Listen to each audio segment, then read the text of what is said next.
तो अब हमने बात कर ली थी कि कोलेस्ट्रॉल किस तरह बाइल एसिड्स में कन्वर्ट होता है।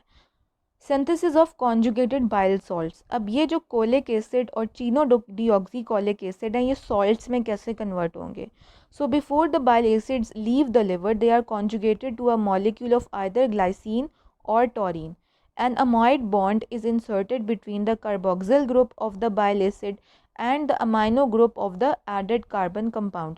तो जो कार्बोक्सिल ग्रुप था आपके, नीचे आपको नज़र आ रहा है COOH, इसके साथ आपका अमाइनो एसिड्स लग जाते हैं, ग्लाइसिन या टोरीन, और फिर आपका ये बाइल एसिड आपके बाइल सॉल्ट्स में कन्वर्ट हो जाता है. सो अगर कोलिक एसिड में ग्लाइसिन ऐड हो जाए तो वो ग्लाइकोकोलिक एसिड बन जाता है. अगर कोलिक एसिड में टोरीन ऐड हो जाए तो वो टोरोकोलिक एसिड बन जाता है. अगर चीनो डीऑक्सीकोलिक एसिड के अंदर ग्लाइसिन ऐड हो जाए तो वो ग्लाइकोचीनो डीऑक्सीकोलिक एसिड बन जाता है. और अगर चीनो डीऑक्सीकोलिक एसिड के अंदर टोरीन ऐड हो जाए तो वो टोरोचीनो डीऑक्सीकोलिक एसिड बन जाता है. ये मैंने इसकी भी समरी नोट बनाए हैं, तो उसमें भी आपको ये चीज़ रिवाइज हो जाएगी. सो ये आपको नज़र आ रहे हैं बाइल एसिड और बाइल सॉल्ट्स. तो बाइल एसिड वो पोर्शन है जो कि आपका हमने बताया अभी, और जब ग्लाइसिन ऐड हो जाए तो वो सॉल्ट बन जाता है.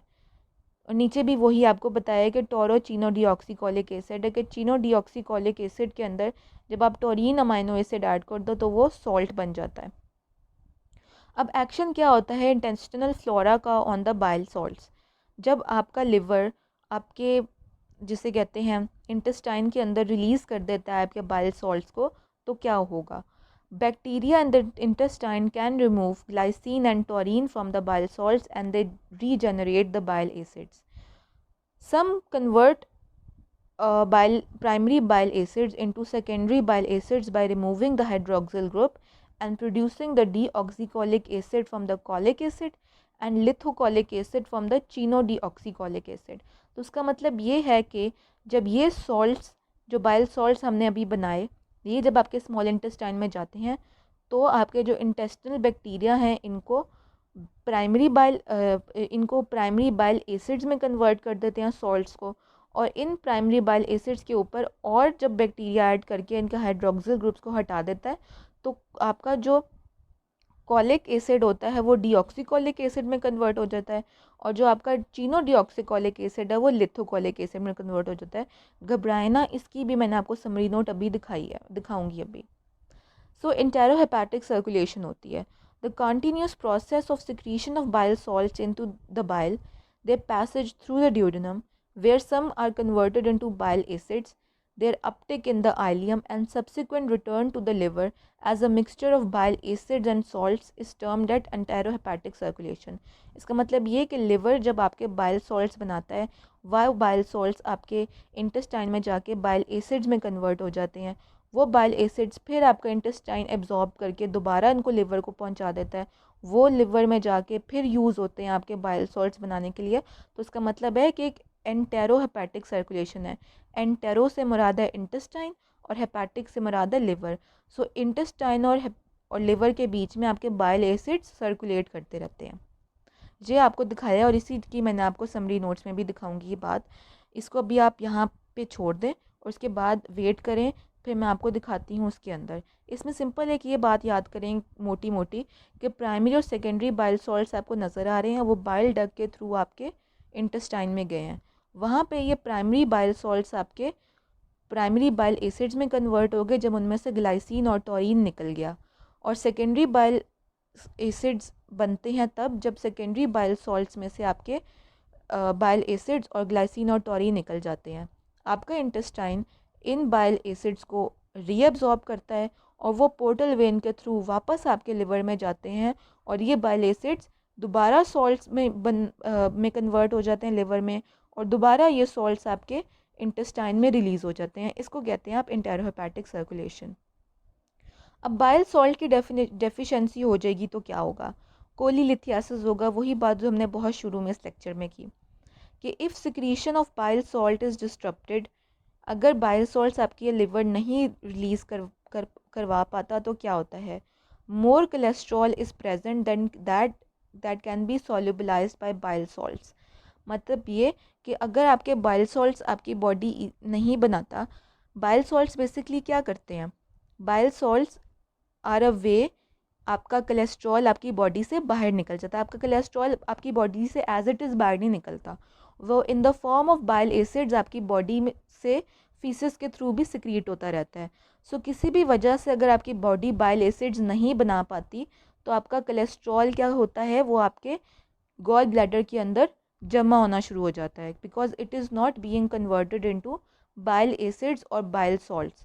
सो आपके जब कोलेस्ट्रॉल बहुत ज़्यादा आपके गॉल ब्लैडर में प्रेजेंट हो जाता है और वो सोल्यूबलाइज नहीं हो पाता बाय बाइल सॉल्ट्स, तो वो कोलेस्ट्रॉल फिर आपके गॉल ब्लैडर के अंदर प्रेसिपिटेट होना शुरू हो जाएगा, because it is not being solubilized and being excreted in the form of bile acids and bile salts, and this precipitation of cholesterol will lead to a cholesterol gallstone disease.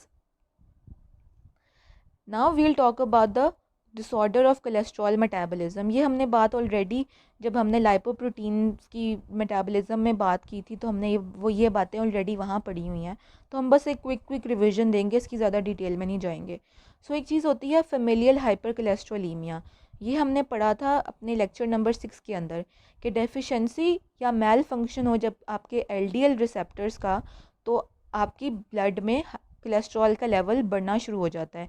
इसके नाम में इसका बीमारी का मतलब छुपा है कि हाइपर कोलेस्ट्रोलीमिया है, मतलब ब्लड के अंदर कोलेस्ट्रॉल का लेवल बढ़ गया। आपको ये बात पता थी कि आपका जो एलडीएल है उसका क्या काम होता है? एलडीएल का काम होता है आपके एक्स्ट्रा हेपेटिक टिश्यूज से आपके लिवर से कोलेस्ट्रॉल पहुंचाना आपके एक्स्ट्रा हेपेटिक टिश्यूज़ तक। अगर आपके एलडीएल रिसेप्टर और उसके बाद एलडीएल लिवर में अपटेक हो जाता है with the help of LDL receptors. अगर आपके लिवर के अंदर एलडीएल रिसेप्टर्स ख़राब होंगे तो एलडीएल की अपटेक आपका लिवर नहीं कर पाएगा और ये एलडीएल आपके ब्लड में सर्कुलेट करता रहेगा। और आपको पता है एलडीएल के अंदर कोलेस्ट्रॉल का लेवल ज़्यादा होता है, तो ये एलडीएल जब आपके ब्लड के अंदर रिटेन कर जाएगा तो आपके ब्लड में कोलेस्ट्रॉल का लेवल बढ़ जाएगा, बिकॉज आपका ये एलडीएल कहीं पे भी अब्जॉर्ब नहीं हो पा रहा, specially in the liver because of lack of the LDL receptors. Plasma LDL and cholesterol level are elevated. Atherosclerosis का मतलब क्या होता है? The deposition of cholesterol and other lipids in the arterial wall. It leads to the formation of plaque, endothelial damage and ischemic heart disease. जब आपका cholesterol आपके arteries के अंदर प्लेक बनाना शुरू कर देगा तो आपकी आर्टरीज़ की नैरोइंग कर देगा, और अगर कोरोनरी आर्टरीज़ की नैरोइंग हो जाएगी तो इस्कीमिक हार्ट डिजीज़ हो जाएगी। फेमिलियल कोलेस्ट्रोलीमिया के बारे में ही उसने बात की कि एलडीएल रिसेप्टर की डेफिशिएंसी होती है, और ये एलडीएल रिसेप्टर का जीन कहाँ होता है? क्रोमोसोम नंबर 19 में। तो अगर किस जेनेटिक कॉज की वजह से हो तो इस क्रोमोसोम पे इफेक्ट होता है।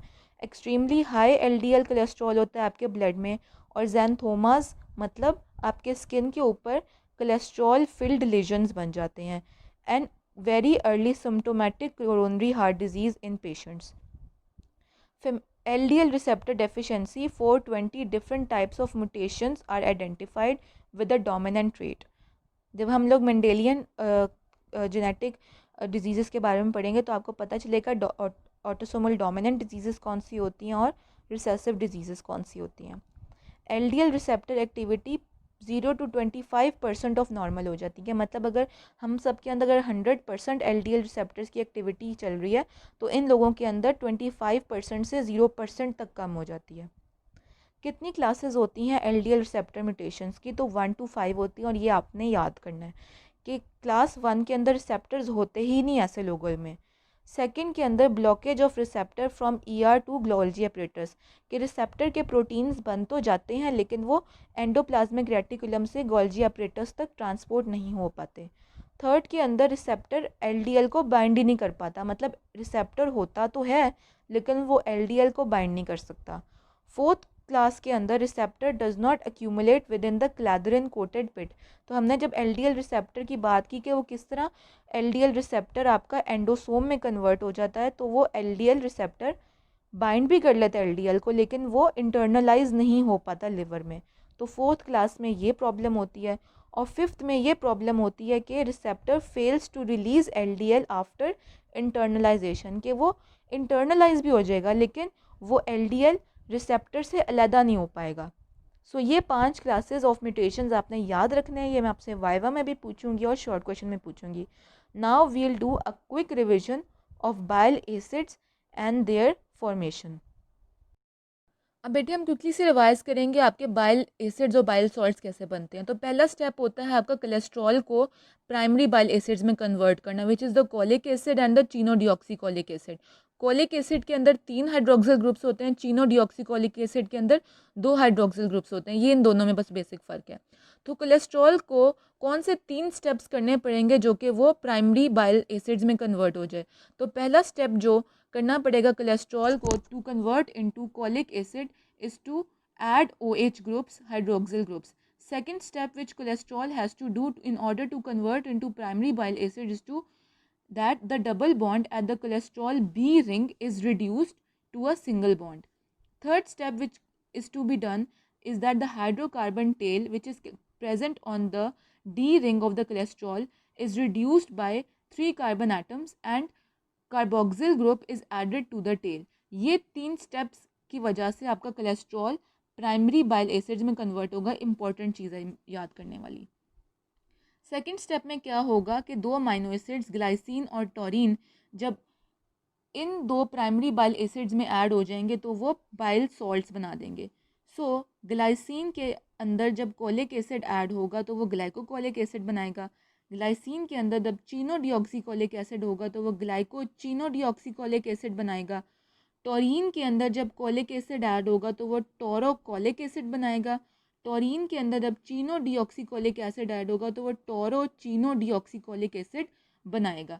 सो वही बात है, ग्लाइसिन को इन दोनों से मल्टीप्लाई करो तो ये 2 नाम बनेंगे, टॉरिन को इन दोनों से मल्टीप्लाई करोगे तो ये 2 नाम बनेंगे। नामों को मर्ज करके सॉल्ट का नाम बन जाता है। उसके बाद हम क्विकली बात करेंगे स्मॉल इंटेस्टाइन में क्या गेम चलती है। स्मॉल इंटेस्टाइन में जो बैक्टीरिया होते हैं remove the glycine and taurine from the primary bile salts and generate the primary bile acids। तो ये जो चीज़ हो रही थी, ये जो चीज़ यहाँ को चल रही थी ये इधर को चलेगी, मतलब कि primary bile salts will be converted into primary bile acids. So bacteria क्या करेंगे, इन सॉल्ट्स में से ग्लाइसिन और टोरिन को निकाल देंगे और आपके प्राइमरी बाइल एसिड्स बन जाएंगे। जब ये प्राइमरी बाइल एसिड्स बन जाते हैं they are converted to secondary bile acids by removing the hydroxyl group. So cholic acid which is the primary bile acid and chenodeoxycholic acid which is also primary bile acid is converted into colic acid is converted to the deoxycholic acid which is a secondary bile acid and chenodeoxycholic acid is converted to lithocholic acid which is a secondary bile acid. Now we'll quickly do के liver और intestine के दरमियान किस तरह एंटेरोहेपेटिक circulation होती है। So the close view हम liver पे डालेंगे। कोलेस्ट्रॉल आपका प्राइमरी बाइल एसिड्स में कन्वर्ट हुआ। इन प्राइमरी बाइल एसिड में जब ग्लाइसिन और टोरिन ऐड हो गए तो वो प्राइमरी बाइल सॉल्ट्स में कन्वर्ट हो गए। ये प्राइमरी बाइल सॉल्ट्स गए आपके इंटेस्टाइन के अंदर। यहाँ पे ये प्राइमरी बाइल सॉल्ट्स के ऊपर जब बैक्टीरिया ने एक्ट किया तो वो कन्वर्ट हो गए ग्लाइसिन में और टोरिन में which are the amino acids and into the primary bile acids. उसके बाद ये amino acids primary bile acids चले गए into the circulation and they are returned to the liver। या तो ये काम हो सकता है या ये प्राइमरी बाइल एसिड्स के ऊपर मज़ीद बैक्टीरिया ऐड करेगा, इनको सेकेंडरी बाइल एसिड्स में कन्वर्ट कर देगा। ये सेकेंडरी बाइल एसिड्स भी एब्जॉर्ब होके आपके वापस लिवर में चले जाएंगे। जब ये सेकेंडरी बाइल एसिड्स आपके लिवर में चले जाते हैं तो वहाँ पे जाके इनके अंदर ग्लाइसिन और टोरिन ऐड होगा तो वो कन्वर्ट हो जाएंगे आपके सेकेंडरी बाइल सॉल्ट्स के अंदर। ये सेकेंडरी बाइल सॉल्ट्स फिर आपके बाइल डक्ट के थ्रू स्मॉल इंटेस्टाइन में आएंगे। इन सेकेंडरी बाइल सॉल्ट्स के ऊपर फिर बैक्टीरिया एक्ट करेगा और वो ग्लाइसिन टोरिन और सेकेंडरी बाइल एसिड्स में कन्वर्ट हो जाएंगे। फिर ये सेकेंडरी बाइल सॉल्ट्स आपके सर्कुलेशन में जाएंगे और वापस आपके लिवर में। तो ये सारा का सारा आपके पास जो एंटेरोहेपेटिक सर्कुलेशन हो रहा है वो इस तरह होता है। सो ये डायग्राम भी बहुत इंपॉर्टेंट है याद करने के लिए। ये भी आपको वीडियो प्रोजेक्ट के तौर पे आपको आ सकती है, तो इसको भी इजीली याद करने की कोशिश करें, बड़ा आसान है इसको याद करना। Thank you very much.